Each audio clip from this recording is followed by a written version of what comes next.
Siren పాట. సముద్ర గర్భంలో సెలినా అనే సైరన్ ఉన్నది.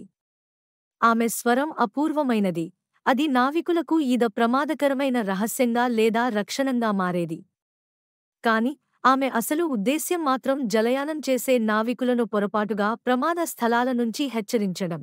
ఒక రోజు భారీ తుఫాను వచ్చినప్పుడు ఎలియాస్ అనే నావికుడు తన నావ మునిగిపోతూ ఉండగా సెలినా పాట విని ఉన్న ప్రాణాలతో బయటపడగలిగాడు.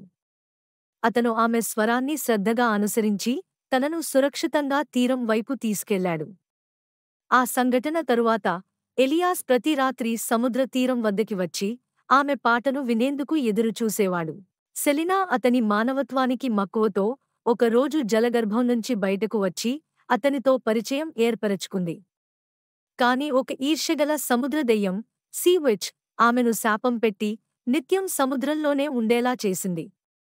ఆమె స్వరం మరింత మౌనంగా మారిపోయింది. ఎలియాస్ ఆమె కోసం ఒక మంత్రపుట గుళికను పొందాడు. దానితో సెలినా శాపం తొలగి మళ్లీ తన స్వరాన్ని పొందింది. ఇకపై ఆమె పాట గల్లంతైన నావికులను రక్షించే మార్గదర్శక కాంతిగా మారింది.